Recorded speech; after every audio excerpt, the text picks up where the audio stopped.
Sometimes spending Shabbat away from home can get difficult, which is why I love coming to Central Florida Hillel Shabbat because they accommodate for everyone on all levels of religiosity.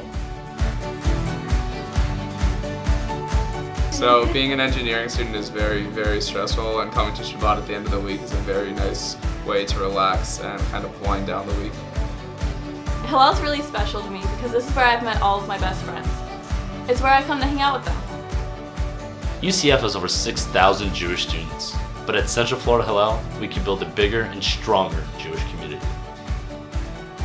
Throughout my time at Hillel, I've been given various opportunities, whether it was birthright recruitment or other internships. I've just learned a lot about how to become a leader, and it's just been a great experience overall.